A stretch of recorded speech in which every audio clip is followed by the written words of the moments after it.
राधे राधे, जय श्री कृष्णा। आज की कथा में आप सभी भक्तों का हार्दिक स्वागत है। भगवान श्री कृष्ण और श्रीमती राधा रानी की कृपा सदैव आप पर और आपके समस्त परिवार पर बनी रहे। दोस्तों, आज आप सुनेंगे फागुन मास की कथा का 24वां अध्याय। तो भगवान श्री हरि विष्णु का ध्यान करके आज की पावन कथा का प्रारंभ करते हैं। पुलस्त जी कहते हैं कि हे राजन, तदनंतर भगवान शंकर पार्वती देवी के साथ नगर के रमणीय उद्यानों तथा एकांत वनों में विहार करने लगे। देवी के प्रति उनके हृदय में बड़ा अनुराग था। एक समय की बात है कि गिरजा ने सुगंधित तेल और चूर्ण से अपने शरीर में उपटन लगवाया और उससे जो मैल गिरा उसे हाथ में उठाकर उन्होंने एक पुरुष की आकृति बनाई, जिसका मुंह था हाथी के समान। फिर खेल करते हुए भगवती शिवा ने उसे गंगा जी के जल में डाल दिया। गंगा जी पार्वती को अपनी सखी मानती थी। उनके जल में पड़ते ही वह पुरुष बढ़कर विशालकाय हो गया। पार्वती देवी ने उसे अपना पुत्र कहकर पुकारा। फिर गंगा जी ने भी पुत्र कहकर संबोधित किया और देवताओं ने गजानन कहकर सम्मानित किया। इस प्रकार गजानन देवताओं के द्वारा पूजित हुए। ब्रह्मा जी ने उन्हें गण का अधिपति प्रदान किया। तत्पश्चात परम सुंदरी शिवा देवी ने खेल में ही एक वृक्ष भी बनवाया। उससे अशोक का मनोहर अंकुर फूट निकला। सुंदर मुख वाली पार्वती ने उसका मंगल संस्कार किया। तब इंद्र के पुरोहित बृहस्पति आदि ब्राह्मणों, देवताओं तथा मुनियों ने कहा कि देवी बताइए, वृक्षों के पौधे लगाने से क्या फल होगा। यह सुनते ही देवी का शरीर हर्षित हो उठा। वे अत्यंत कल्याणमय वचन बोली कि जो पुरुष ऐसे गांव जहां पर जल का अभाव हो वहां कुआं बनवाए, वह उसके जल की जितनी बूंदें हों उतने वर्ष तक स्वर्ग में निवास करता है। 10 कुओं के समान एक बावली, 10 बावलियों के समान एक सरोवर और 10 सरोवर के समान एक कन्या और 10 कन्याओं के समान एक वृक्ष लगाने का फल प्राप्त होता है। यह शुभ मर्यादा नियत है। यह लोक की उन्नति के पथ पर ले जाने वाली है। माता पार्वती देवी के ये कहने पर बृहस्पति आदि ब्राह्मण उन्हें प्रणाम करके अपने अपने निवास स्थान को चले गए। उनके जाने के पश्चात भगवान शंकर पार्वती के साथ अपने भवन में गए और उस भवन में चित्त को प्रसन्न करने वाले ऊंचे ऊंचे चौबारे, अटारियां और गोपुर बने थे। बेदियों पर मालाएं शोभा पा रही थीं। सब ओर सोना जड़ा था। महल में पुष्प बिखरे हुए थे, जिनकी सुगंध से मुक्त होकर भ्रमरगण गुंजारी करते थे। शंकर जी को पार्वती के साथ एक साथ निवास करते हुए 1000 वर्ष व्यतीत हो गए। तब देवताओं ने उतावले होकर अग्निदेव को श्री शंकर जी की चेष्टा जानने के लिए भेजा।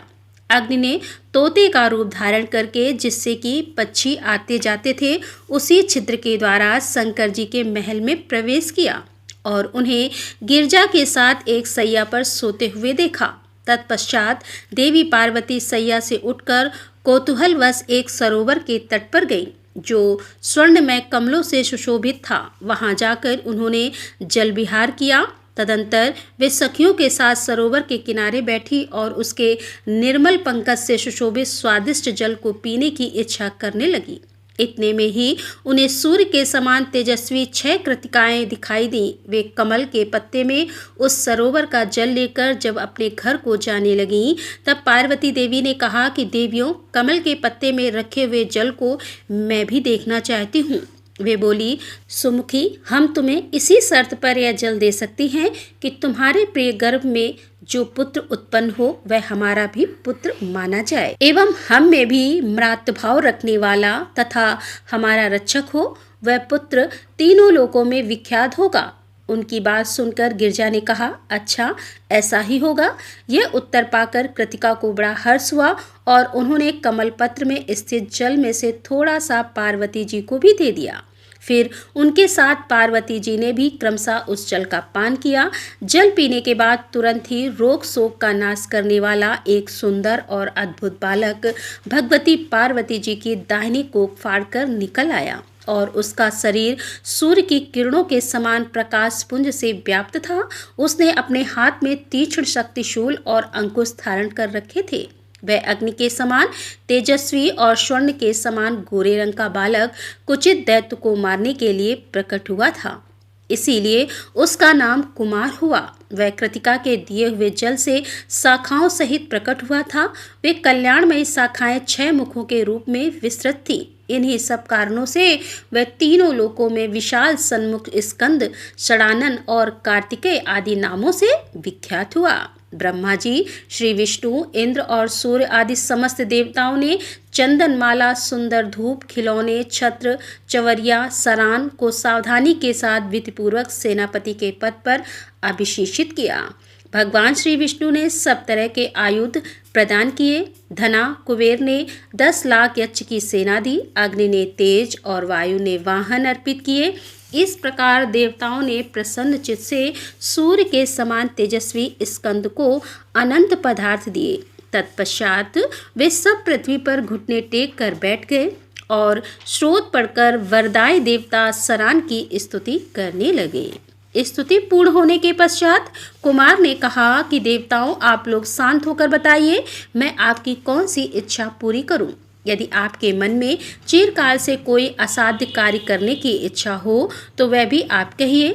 तब देवता बोले कि कुमार तारक नाम से प्रसिद्ध एक दैत्यों का राजा है, जो संपूर्ण देवकुल का अंत कर रहा है। वह बलवान, अजय, तीखे स्वभाव वाला, दुराचारी और अत्यंत क्रोधी है, सबका नाश करने वाला और दुर्दमय है। अतः आप उस दैत्य का वध कीजिए, क्योंकि यही एक कार्य है जो कि शेष रह गया है, जो हम लोगों को बहुत ही भयभीत कर रहा है। देवताओं के यूं कहने पर कुमार ने तथास्तु कहकर उनकी आज्ञा स्वीकार की और जगत के लिए कंटक रूप तारकासुर का वध करने के लिए वे देवताओं के पीछे पीछे चले। उस समय समस्त देवता उनकी स्तुति कर रहे थे। तदंतर कुमार का आश्रय मिल जाने के कारण इंद्र ने दानवराज तारक के पास अपना दूत भेजा। वहां जाकर दूत ने उस भयानक आकृति वाले दैत्य से निर्भयता पूर्वक कहा कि तारकासुर, देवराज इंद्र ने तुमसे यह कहलवाया है कि देवता तुमसे युद्ध करने आ रहे हैं और तुम अपनी शक्ति पर प्राण बचाने की चेष्टा करो। यह कहकर जब दूत चला गया तब दानव ने सोचा कि हो न हो इंद्र को कोई आश्रय अवश्य मिल गया है, अन्यथा वे ऐसी बातें नहीं कह सकते थे। इंद्र मुझ पर आक्रमण करने आ रहे हैं। अब वह सोचने लगा कि ऐसा कौन सा अपूर्व योद्धा होगा जिसे मैंने अब तक परास्त नहीं किया है। तारकासुर इसी चिंता में व्याकुल हो रहा था। इतने में ही उसे सिद्ध बंदियों के द्वारा गाया जाता हुआ किसी का यशोगान सुनाई पड़ा, जो हृदय को दुखद प्रतीत होता था, जिसके अक्षर कड़वे जान पड़ते थे। बंदीगढ़ कह रहे थे कि महासेन आपकी जय हो, आपके मस्तक की चंचल शिखाएं बड़ी सुंदर दिखाई देती हैं, विग्रह की कांति नूतन एवं निर्मल कमल दल के समान मनोरम जान पड़ती है, आप दैत्य वंश के लिए दुष्दावनल के समान हैं। हे प्रभु, हे विशाख, आपकी जय हो। तीनों लोगों के शोक का समन करने वाले 7 दिन की अवस्था वाले बालक, आपकी जय हो। संपूर्ण विश्व की रक्षा का भार वहन करने वाले दैत्य विनाशक स्कंद, आपकी जय हो। देवबंदियां द्वारा उच्चारित यह विजय घोष सुनकर तारकासुर को ब्रह्मा जी के वचन का स्मरण हो आया। बालक के हाथ से वध होने के बाद याद करके वह दैत्य शोककुल हृदय में अपने महल के बाहर निकला। उस समय बहुत से वीर उसके पीछे पीछे चल रहे थे। कालनेमी आदि दैत्य भी थर्रा उठे, उनका हृदय भयभीत हो गया। वे अपनी अपनी सेना में खड़े होकर व्यग्रता के कारण चकित हो रहे थे। तारकासुर ने कुमार को सामने देखकर कहा, बालक, तू क्यों युद्ध करना चाहता है? जा, गेंद लेकर खेल। तेरे ऊपर जो यह महान युद्ध की विभीषिका ला दी गई है, यह तो तेरे साथ बड़ा अन्याय किया गया है। तू अभी निरा बच्चा है, इसीलिए तेरी बुद्धि इतनी अल्प समझ रखने वाली है। कुमार बोले, तारक सुनो, यहाँ अधिक बुद्धि लेकर शास्त्रास्त्र नहीं करना है। भयंकर संग्राम में शस्त्रों के द्वारा ही अर्थ की सिद्धि होती है, बुद्धि के द्वारा नहीं। तुम मुझे शिशु समझकर मेरी अवहेलना ना करो। सांप का नन्हा सा बच्चा भी मौत का ही कष्ट देने वाला होता है। प्रभात काल के बालसरी की ओर देना भी कठिन हो जाता है। इसी प्रकार मैं बालक होने पर भी दुर्जय हूँ, मुझे परास्त करना कठिन है। दैत्य, क्या थोड़े अक्षरों वाले मंत्र में अद्भुत शक्ति नहीं देखी जाती? कुमार की यह बात समाप्त होते ही दैत्य ने उनके ऊपर मुक्तर का प्रहार किया, परंतु उन्होंने अमोघ तेज वाले चक्र के द्वारा उस भयंकर अस्त्र को नष्ट कर दिया। तब दैत्यराज ने लोहे का भिंदर चलाया, किंतु कार्तिकेय ने उसको अपने हाथ से पकड़ लिया और इसके बाद उन्होंने भी दैत्य को लच करके भयानक आवाज करने वाली गदा चलाई। उसकी चोट खाकर वह पर्वता का दैत्य तिलमिला उठा। अब उसे विश्वास हो गया कि यह बालक दूषा एवं दुर्जय वीर है। उसने बुद्धि में सोचा, अब निसंदेह मेरा काल आ पहुंचा है। उसे कंपित होते देखकर कालनेमी आदि सभी दैत्य पति संग्राम में कठोरता धारण करने वाले कुमार को मारने लगे, परंतु महातेजस्वी का कार्तिकों को उनके प्रहार और विभीषिका छू भी नहीं पाती थी। उन्होंने दानव सेना को अस्त्रों से शस्त्रों से विदीर्ण करना आरंभ कर दिया। अनेक अस्त्रों का कोई निवारण नहीं हो पाता था। उनकी मार खाकर कालनेमी आदिदेव शत्रु युद्ध से विमुख होकर भाग चले। इस प्रकार जब दैत्यगण आहत होकर चारों ओर भाग गए और किन्नरगण विजय गीत गाने लगे, उस समय अपना उपहास जानकर तारकासुर क्रोध से चेत सा हो गया। उसने तपाए हुए सोने की कांति से सुशोभित गदा लेकर कुमार पर प्रहार किया और विचित्र बाणों से मारकर उनके वाहन मयूर को युद्ध से भगा दिया। अपने वाहन को रक्त बहाते हुए युद्ध से भागते देखकर कार्तिकेय ने स्वर्ण विभूषित निर्मल शक्ति हाथ में ले ली और दानवराज तारक से कहा कि खोटी बुद्धि वाले दैत्य, खड़ा रहे, तेरे जीते जी इस संसार को भर आंख देख ले। अब मैं अपनी शक्ति के द्वारा तेरे प्राण ले रहा हूँ, तो अपने कुकर्म को याद कर। यूं कहकर कुमार ने दैत्य के ऊपर शक्ति का प्रहार किया।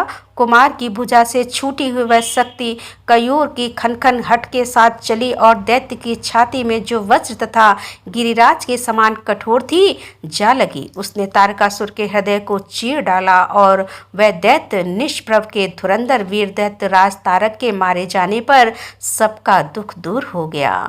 देवता लोग कार्तिकेय जी की स्तुति करते हुए क्रीड़ा में मग्न हो गए और उनके मुख पर मुस्कान सी छा गई। वे अपनी मानसिक चिंता का परित्याग करके हर्षपूर्वक अपने अपने लोक में चले गए।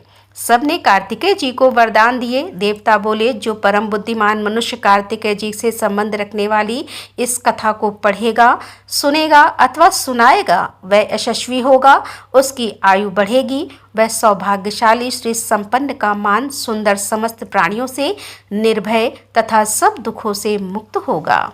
इसके बाद भी भीष्म जी ने पूछा कि हे विप्र, मनुष्य को भी देवत्व, सुख, राज, धन, यश, विजय, भोग, आरोग्य, आयु, विद्या और लक्ष्मी पुत्र, बंधु वर्ग एवं सब प्रकार के मंगल की प्राप्ति कैसे हो सकती है, यह भी बताने की कृपा कीजिए।